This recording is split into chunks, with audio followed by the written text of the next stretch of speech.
Welcome back, everybody, to the Omniverse Comics Guide podcast. We are your Omniverse Comics guys. I'm Eric. That's my pal Dave. Dave, how the heck are you? I'm very sweaty, thank you, sir. I won't say which bits are the most sweaty, but it's very hot here, and I don't like it. It's very hot here as well, but thankfully we believe in air conditioning here. So right now I've I'm heard that okay. myth that exists. It exists and it's not bad on days like today. But everybody who's with us, we hope you're keeping cool wherever you might be, and the weather is nice wherever you are. I hope the weather's nice, but you're also keeping cool and not getting any heat stroke. For those watching on Twitch, thanks for joining us. For everybody on YouTube that's watching, Dave's beautifully produced episodes, which are absolutely wonderful. Thank you for joining us. Hit that subscribe button and the thumbs up as well.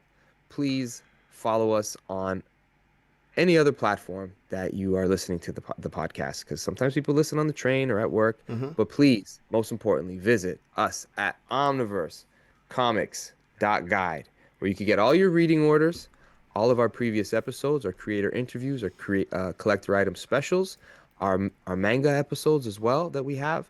There's plenty there to enjoy. Check us out, omniversecomics.guide. Nice. Hey, Hello. it's shaping up to be a fun summer It's of good comic book times, good man. stuff, right? Yeah. Hopefulness. We need some We hopefulness need out there. So hopefulness, dude, and we're getting it. absolutely.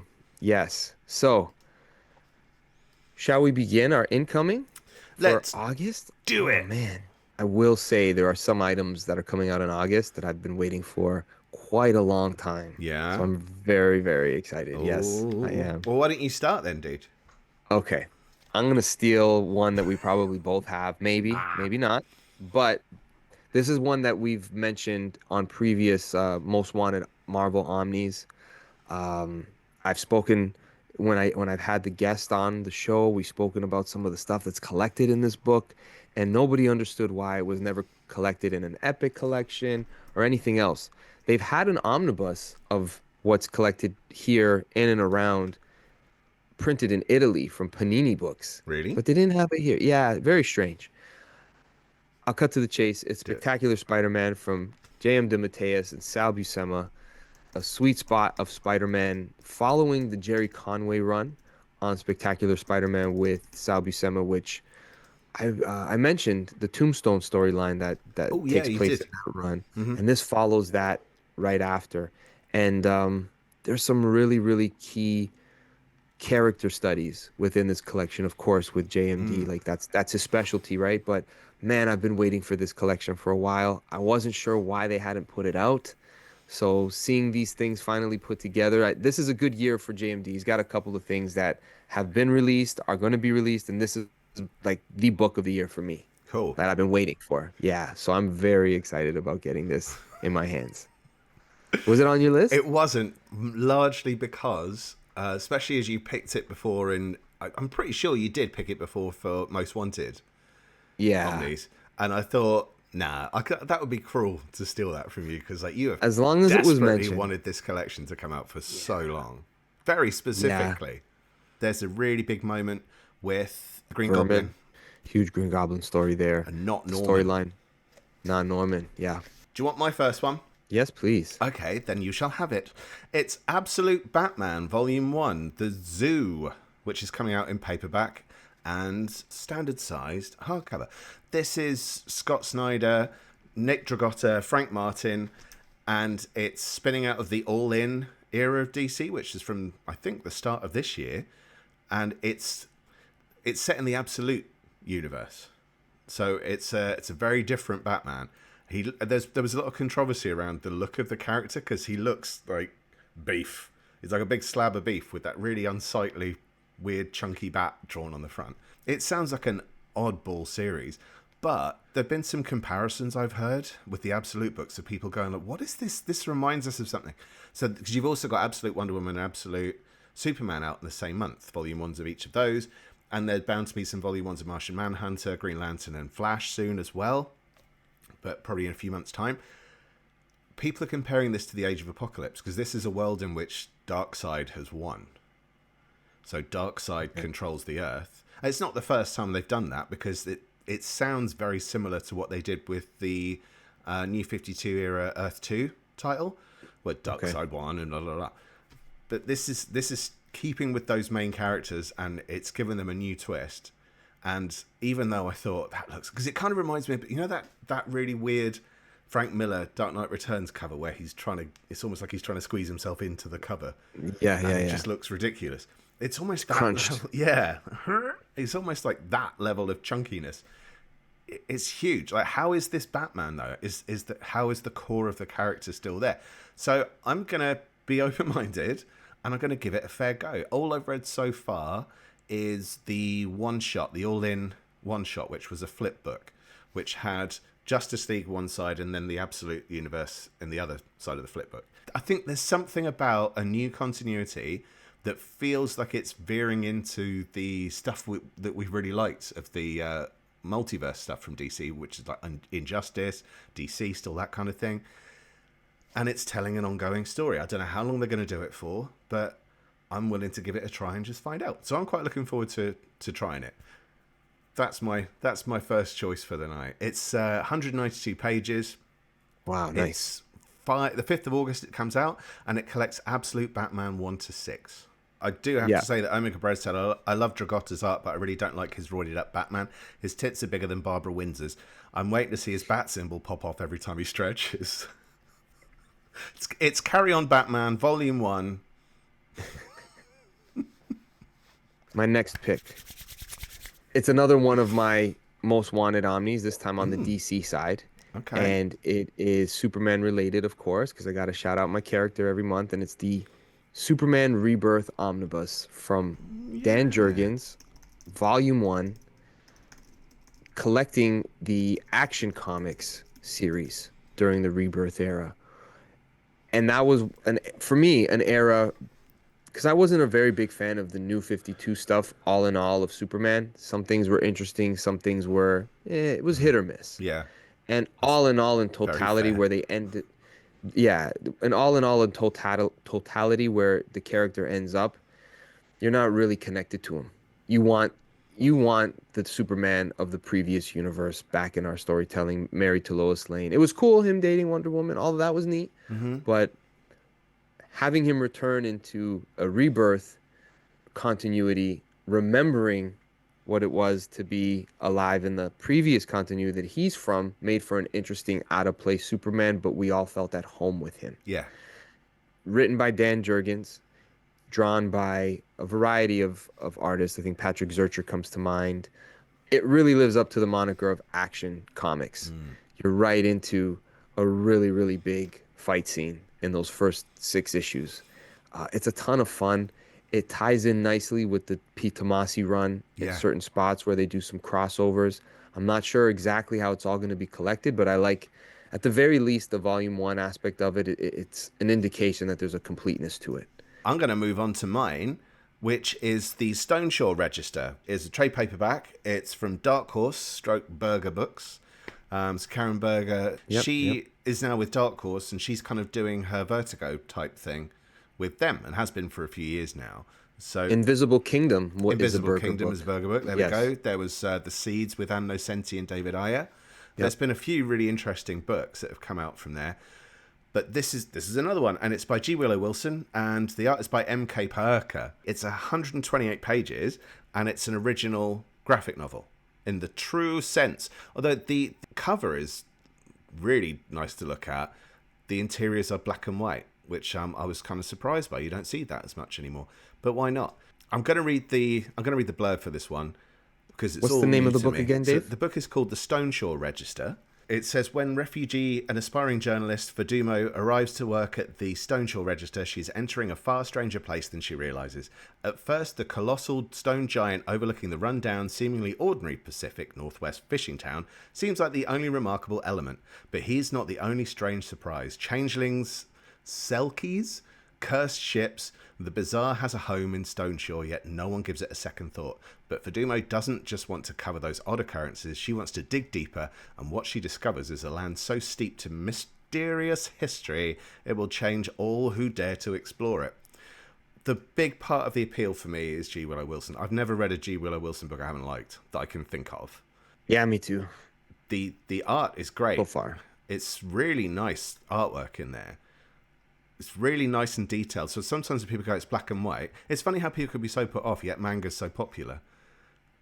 Yeah, yeah, You no, know? it's true. There's a lot of value. The black and white comics are they do the trick. They do They the they do trick. read a Terry Moore comic Terry and you'll Moore, be yeah. just fine. Walking Dead is another good There example you of a go. black and Yeah, white book that exactly. sold incredibly well. But the art here it's a stunner, man. And it really, really works. But I know little else. I don't want to find out too much else because I don't want to spoil it for myself. But I'm looking forward to the 5th of August because that's when it comes out. 128 pages, brand new story. G. Willow Wilson, M.K. Perker, The Stoneshore Register. Naturally, Peter David has written, like we mentioned, some really, really great things in our last episode. Mm-hmm. So this isn't at the top of the list. However, some of the things that came out in the last couple of years, controversial artist that was attached to the project, of course, Greg Land, but the stories hold up. Peter David showcases his ability to go back into continuity and use characters and storyline and plot lines that have never been addressed and finds a way to do like an untold tale of Spider-Man Hmm. take during the symbiote era that doesn't ruin anything. It kind of just adds to it and also finds a clever way to tie it into what was happening Yeah. with the Venom stuff, which I didn't read, but reading this, I'm like, this is pretty cool that he found a way to tell some of these stories and bring us back to a time of like, this is, him and Black Cat still being a thing. Yeah. So it's a fun book. It's his more recent work, and it's Peter David on Spider-Man. I mean, he's pretty good at writing Spider-Man. You know how I feel about him and his Spider-Man stories. Oh, yeah. If you Check don't out our know last how episode. Eric feels. Check out our Peter David episode. Uh-huh. And you're right, the way it fills in those gaps, it's a pain in the ass for someone who does reading orders to try and fit in new stories if people don't do it I imagine. properly. But he Right. does do it properly. He did do one thing where he went, I've got a really good idea for one, but I know that the continuity is going to be a bit squiffy. Does anyone mind? And people just kind of went, no, just tell us. Just write more Spider-Man for you, David. So he did. Right? But hey, you know what? If it's fun, who cares? Do you want to know what's Yes. new to the Omniverse? I'd love to know what's new to the Omniverse. Tell me. Let's take a little look. Character reading orders. We've got Doom 2099, the future incarnation of Doctor Doom, getting the spotlight, and his reading order covers 1992 to 1997. Of the post-crisis problems surrounding Superman and the Legion of Superheroes are addressed very strangely in 1987's A Twist in Time. Superman faces off against not one booster goal but two in Invasion from Dimension X, also from 1987, and jump ahead to 1997 when Superman's put through his paces against the Superman Revenge Squad in the crossover of the same name. From Marvel, we've gone cosmic with the classic Thanos event, The Final Threat from 1977, and Annihilation from What'd you say? 2006, nothing, has had an upgrade as well. Background reading, you can jump into Official Handbook of the Marvel Universe, Book of the Dead, Where Are They Now?, which focuses this time on Baron Blood. And podcast and video, see which new releases caught our eye in July with our incoming episode for that month. Word Burglar returns to the Omniverse to talk about his Yes. Kickstarter, Word Burglar Rhymes with Comics. Raph rejoins us for the latest new manga spotlight episode with 3 recommendations from the third quarter of 2025. And finally, we have a video exclusive episode, our first actually, Bonus Time with Ron Friends, which delves into the controversial climax to the 80s Hobgoblin saga. All right, Dave, are we back into the countdown or into the incoming Yeah, countdown? let's do it. Right. All right. My number Take us 3. away. This one is from Mad Cave Studios. It's Pop Kill by Jimmy Palmiotti, Dave Johnson, and Juan Santa Cruz. It collects Pop Kill 1 to 4. It's 144 pages. You know I like my random stuff. Mad Cave seems to be doing some really interesting books. They've got some licensed stuff like Flash Gordon, Defenders of the Earth, and that kind of thing. But they've also got some really interesting randomness from various other creators. I'm going to go for the overview on this one because, again, I haven't read it, so I don't know much about it. I just know that it's a 4-issue mini. Award-winning creators Jimmy Palmiotti and Dave Johnson deliver us an all-new graphic novel about what happens when the top 2 cola companies declare all-out war on each other. Imagine a world where the 2 dominant and competing cola companies, each worth billions, are owned by former conjoined twins who are now separated and have grown to hate each other so much they hire assassins, saboteurs, and espionage personnel to meddle with each other on a daily basis. This is the story about brotherly love run afoul and the people they enlist to do their dirty work. I like Nice. weird stuff. A- And that's why you're perfect for the show because you give us the weird stuff. I'm vanilla. I'm just like, here you go. Here's another Superman book. Here's another Spider-Man book. I'm so interesting. And Dave comes through and says, check this out. Haven't seen this before. Watch this. And that's why they love the Omniverse, Oh, it's good right? to have a mix. A little vanilla, little sprinkle. You need that, Am I a right? sprinkle?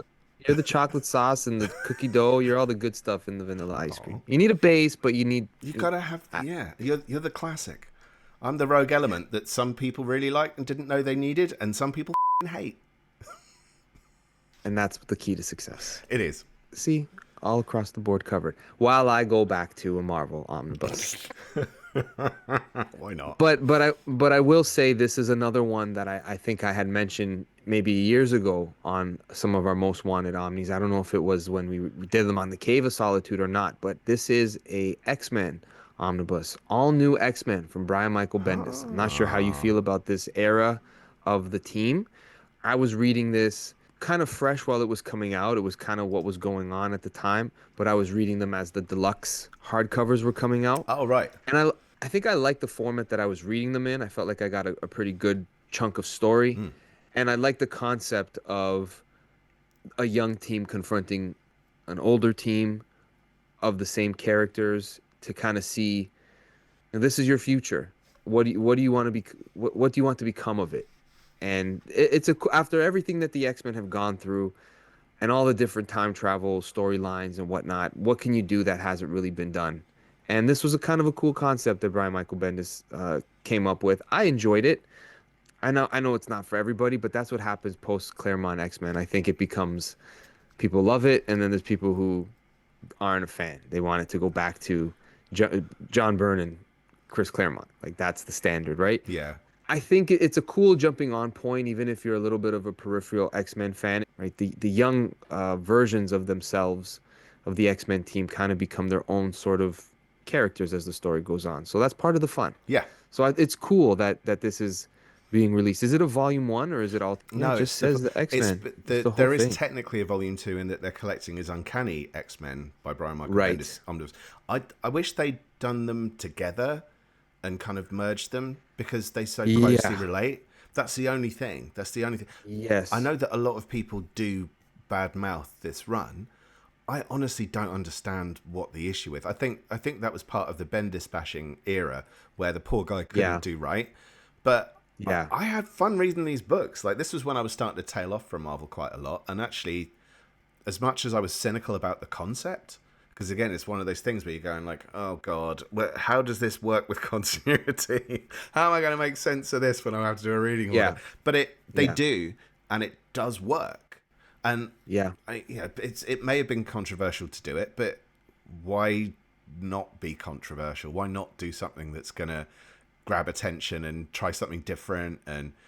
But I really thought they'd revealed they were from an alternate timeline at one point, but these are the X-Men from that period.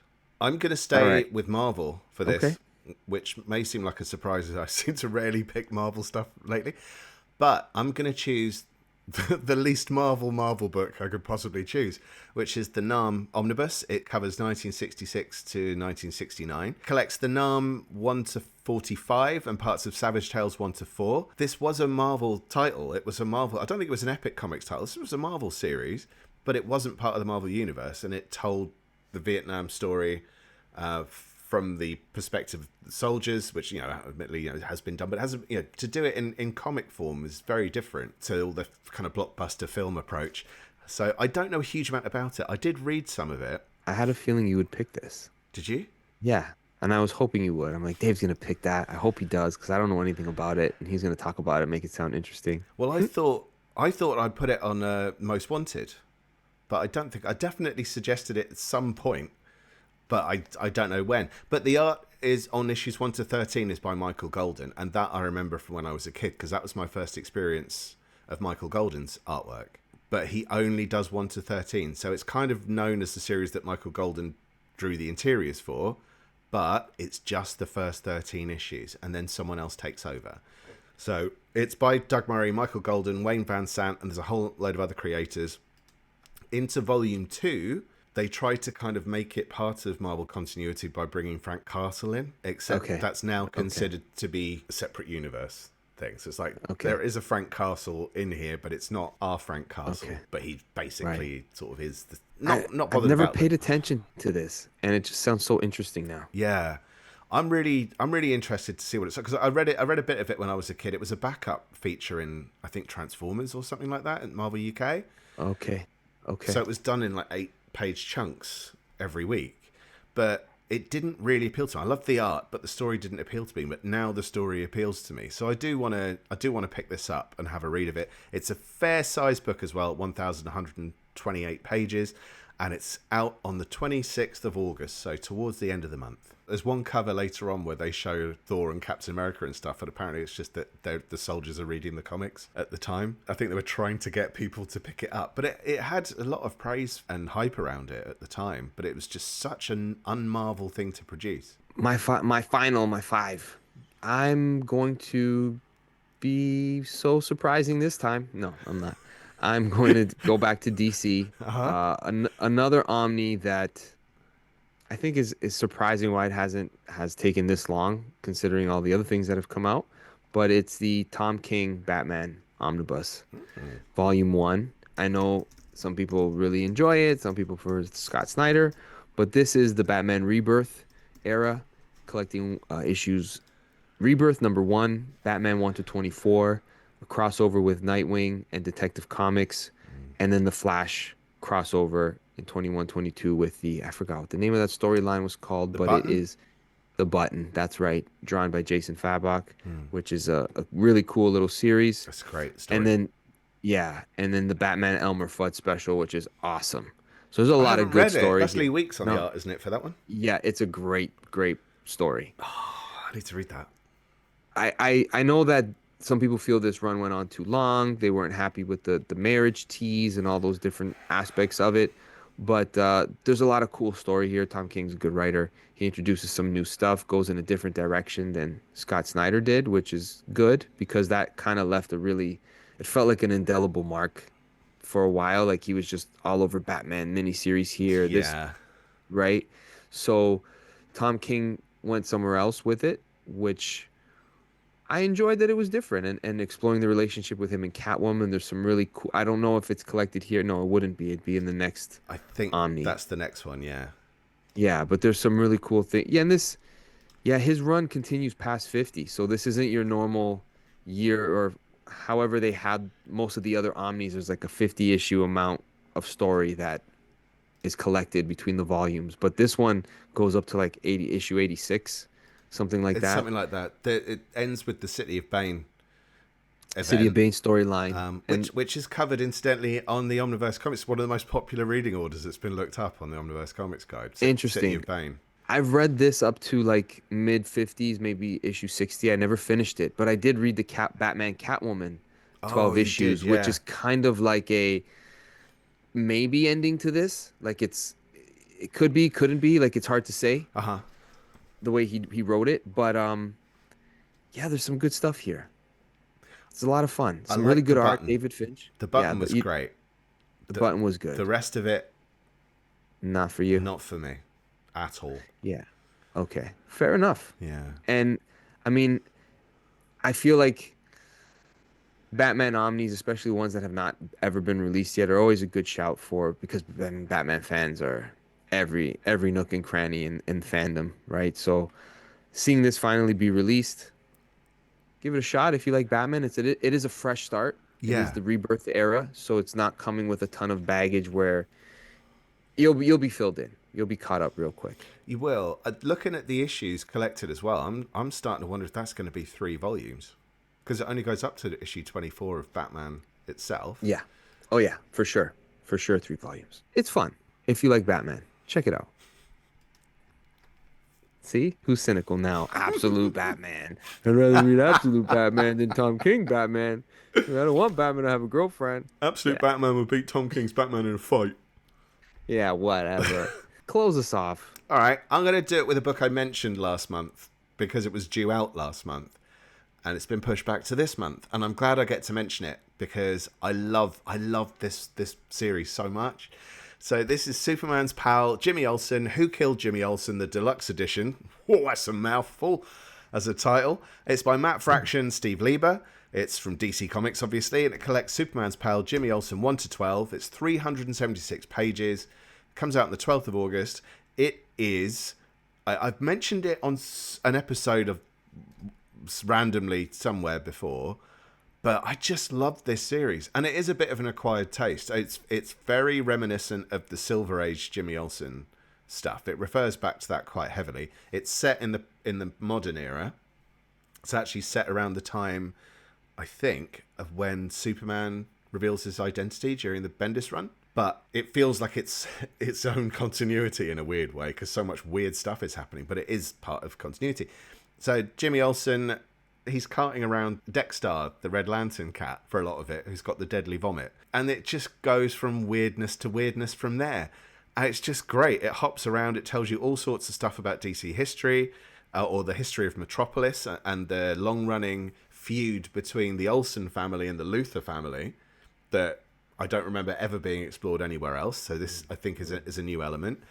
But it's just craziness. And it references even like the turtle story when he gets transformed into a giant kaiju turtle creature, as if that is now part of continuity. So all the kind of Silver Age stuff that people kind of go, yes, it's Silver Age, just ignore it. None of that's happened anymore. It's going, screw it. Yeah, why not? Why not? Just have fun with it. And I loved it from start to finish, and it made me laugh hard. It's quirky. Very quirky. It's a quirky. Yeah, you read it, you don't know what's going on, and it comes together in such a clever way. Yeah, it's very smart. It's very, very smart. Well, because you've got, like, Matt Fraction writes... The way he writes is really, really clever. The way he brings his characters together is really clever. All the threads generally come together in an incredibly satisfying way. And then you've got Steve Lieber, who's kind of your kind of indie artist in a lot of ways. You know, he's associated with a lot of those kind of quirky fun books, and he got this team together on a Jimmy Olsen book, and it's this match made in heaven. And I owned the paperback, but I've gotten rid of it in favor of this because it's earned its place on my shelf in this format. I want it in something that's gloriously collecting it in oversized. So nice. Yeah, 12th of August, I'm going to be a happy boy. Nice. I'm looking forward to the next upcoming episodes to follow this because there's so much exciting stuff happening this summer for Superman and potential guests. And we have 1,000 subscribers officially. We do. Thank you, everybody. On YouTube, yes. Yes, thank you, everybody who's part of that 1,000. We appreciate it. Hopefully the next 1,000's easier, but we'll keep making good, entertaining stuff for you. And listen, the first 1,000's the hardest, man.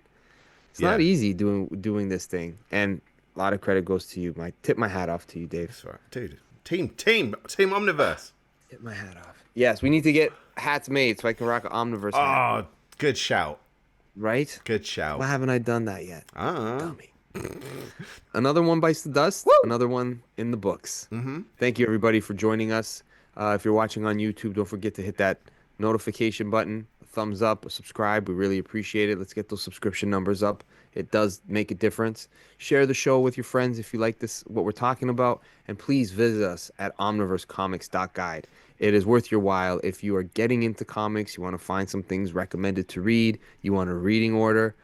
I haven't said it this week, but Dave's reading orders are second to none. Oh, stop Dave, it, you. Always a pleasure, my friend. Never a chore, my dude.